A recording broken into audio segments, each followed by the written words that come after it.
یا حبیب النور۔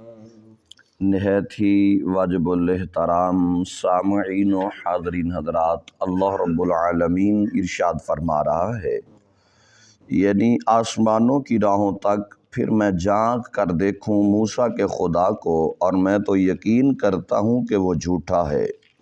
اور یوں آراستہ کر دیا گیا فرعون کے لیے اس کا برا عمل، اور روک دیا گیا اسے راہ راست سے، اور نہیں تھا فرعون کا سارا فریب مگر اس کی اپنی تباہی کے لیے۔ اور کہنے لگا وہ جو ایمان لایا تھا، اے میری قوم میرے پیچھے چلو، میں دکھاؤں گا تمہیں ہدایت کی راہ۔ اے میری قوم، یہ دنیاوی زندگی تو چند روزہ لطف اندوزی ہے، اور آخرت ہی ہمیشہ ٹھہرنے کی جگہ ہے۔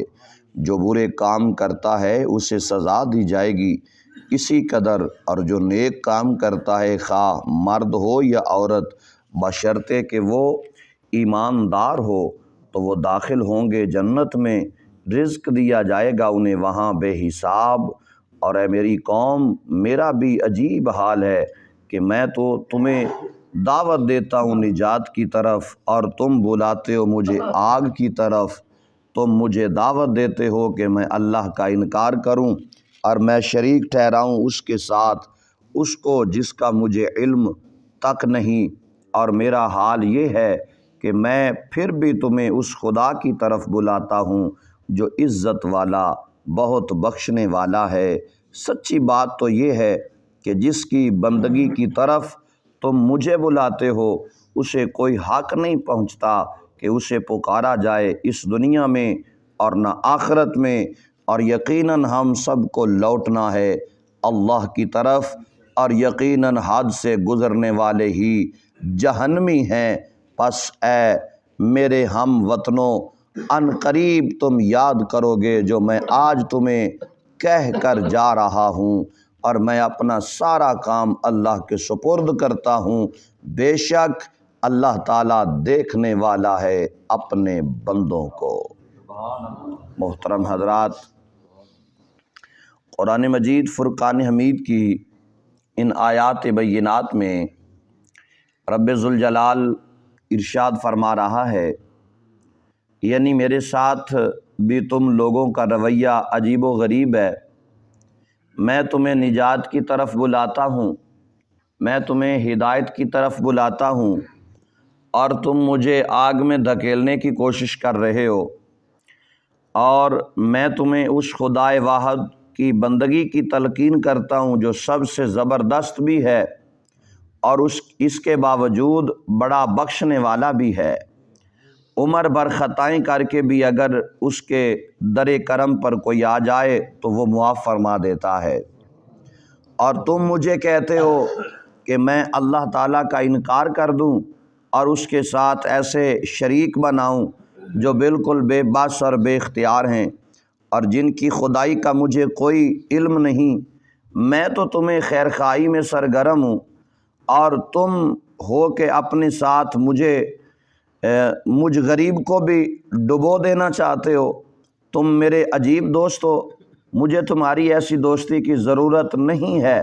مہربانی فرما کر مجھے اس قسم کی نصیحتیں نہ کیا کرو، اور آؤ میں تمہیں نصیحت یہ کر رہا ہوں کہ اس خدائے برحق کی بارگاہ میں سجدہ کرو جو ہم سب کے سجدوں کے لائق ذات ہے۔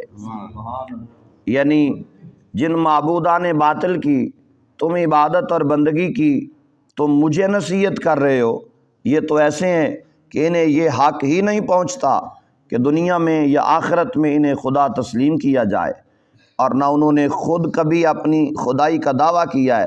اور اس کا یہ مطلب بھی بیان کیا گیا ہے کہ وہ اتنے بے بس اور بے اختیار ہیں کہ نہ دنیا میں ان کو پکارنے کا کوئی فائدہ ہے، اور نہ قیامت کے دن کسی کی فریاد سنیں گے۔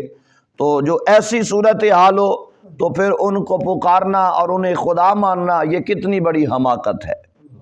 تو اس کے بعد فرعون جو اپنے آپ کو الہ کہلواتا تھا، اس کے روبرو اور بڑے دربار میں اتنی حق گوئی ایک مرد مومن کو ہی زیبا ہے، لیکن جب سامعین کو اس نے متاثر ہوتے نہ دیکھا تو اس نے صاف کہا کہ آج تو تم میری بات نہیں مان رہے اور میری تلخ نوائی تمہیں گراں گزر رہی ہے، ان قریب وہ وقت آئے گا جب عذاب الہی تم پر نازل ہوگا، اس وقت تم میری ان باتوں کو یاد کرو گے، لیکن اس وقت کا پھر تمہارا یہ یاد کرنا کسی بھی کام نہیں آئے گا۔ تو محترم حضرات، آج ہمارے پاس بھی یہ وقت ہے، تمہارے پاس وہ کہنے لگا طاقت و اقتدار ہے، اور میں نے مجمع عام میں تمہاری غلط روی پر تمہیں صاف الفاظ میں تمہیں جھنجھوڑا ہے، اور مجھے علم ہے کہ تم میری اس حق گوئی پر آتاب کرو گے اور مجھے قتل کرنے سے بھی باز نہ ہوگے، لیکن مجھے تمہاری ان تمام باتوں میں کوئی پرواہ نہیں ہے۔ میں نے اپنے سارے معاملات اللہ کے سپرد کر دیے ہیں، اور وہ اپنے بندوں کے حالات سے خوب واقف ہے۔ وہ کہنے لگا مجھے اس بات کا بھی علم ہے کہ تم مجھے قتل کرنے سے بھی پیچھے نہیں ہٹو گے، لیکن یہ مت سوچنا کہ میں اپنی جان کی پرواہ کروں گا، مجھے جان کی پرواہ نہیں ہے، مجھے پرواہ صرف اپنے ایمان کی ہے۔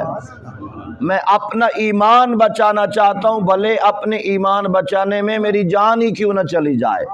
تو محترم حضرات، یہ وہ چیز ہے جو ہر بندے کو نصیب نہیں ہوتی، یہ مقدر اور اللہ کے فضل و کرم سے یہ بات ملتی ہے کہ بندہ حق کی خاطر اپنی جان دے دے۔ تو محترم حضرات، اللہ رب العالمین اپنے محبوب علیہ الصلوۃ والسلام کے تصدق اور توسل سے ہم سب کی حاضری کو اپنی بارگاہ میں قبول و منظور فرمائے۔ تو کل استنجے کے متعلق بات ہوئی تھی، تو یاد رکھیے یہ بہت اہم رکن ہے